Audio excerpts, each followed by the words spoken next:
વિક્રમ ઠાકોર રાજનીતિમાં આવશે તેવી ચર્ચાઓએ જોર પકડ્યું। અરવિંદ કેજરીવાલનો તેમને ફોન પણ ગયો। તે બાદ ચર્ચાઓ વહેતી થઈ કે વિક્રમ ઠાકોર આમ આદમી પાર્ટીમાં જોડાશે। તે બાદ વિક્રમ ઠાકોરે પોતાની પ્રતિક્રિયા આપી। અનેક તર્ક વિતર્કો પણ સર્જાયા। તે બાદ નવઘણજી ઠાકોરે વિક્રમ ઠાકોર તે કોઈ રાજકીય માણસ નથી, તે કલાકાર છે તેવું કહેતા અનેક વિવાદોનો અંત પણ લાવ્યા અને શું કહ્યું, અનેક નવા ખુલાસાઓ પણ કર્યા। પહેલા નવઘણજી ઠાકોરને સાંભળી લઈએ। વિક્રમભાઈની બાબતમાં મીડિયામાં અને સરકાર દ્વારા અફવાઓ ખૂબ ફેલાવવામાં આવે છે। વિક્રમભાઈ પોતે બિન રાજકીય છે।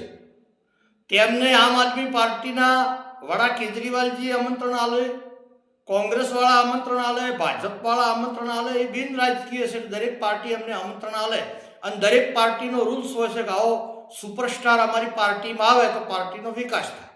પરંતુ વિક્રમભાઈ બિન રાજકીય છે, કોઈ પાર્ટી સાથે સંકળાયેલા નથી। એમનો ફિલ્મી લાઈનનો ધંધો છે અને વિક્રમભાઈની બાબતમાં પૂર્વ ધારાસભ્ય શ્રી હિતુભાઈ કનોડિયાએ મીડિયાની સમક્ષ એવું કીધું, વિક્રમભાઈને મેં આમંત્રણ આપ્યું હતું, પણ વાસ્તવિકતા સત્ય એવું છે કે વિક્રમભાઈની ઓફિસ, વિક્રમભાઈના ઘેર કે વિક્રમભાઈના પીએ જોડે ગુજરાત સરકારનું લેખિત કોઈ પણ આમંત્રણ આજ દિવસ સુધી આવ્યું નથી। ફક્ત ને ફક્ત લોકો અફવા ફેલાવે છે। કેજરીવાલજીએ ફોન કર્યો એ બાબતમાં હું ચોખવટ કરું છું કે વિક્રમભાઈ સમસ્ત ગુજરાતનો ક્ષત્રિય ઠાકોર સમાજના આગેવાનો, સમસ્ત ગુજરાતનો ક્ષત્રિય સમાજ અને સર્વ સમાજના ગુજરાતના કલાકારો તમામને ભેગા કરી, તમામના વિચારો જોણી, તમામનો અભિપ્રાય લઈ અને ડિસિઝન લેવાના છે। એટલે મીડિયાના માધ્યમથી કોઈ પણ લોકો અફવા ના ફેલાવે। વિક્રમભાઈ હાલ પૂરતા કોઈ રાજકીય પક્ષમાં જોડાવાના નથી, એ બિન રાજકીય છે।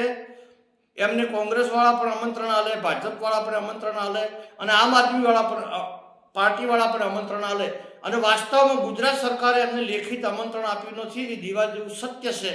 એટલે આ બાબતમાં કોઈ અફવા ફેલાવશો મત। વિક્રમભાઈની બાબતમાં જે કોઈ ડિસિઝન લેવાનું છે, જે કોઈ નિર્ણય લેવાનો છે, એ સમસ્ત ગુજરાતનો ક્ષત્રિય ઠાકોર સમાજ અને તમામ કલાકારો મળી લેવાના છે। સૌને જય જય ગરવી ગુજરાત।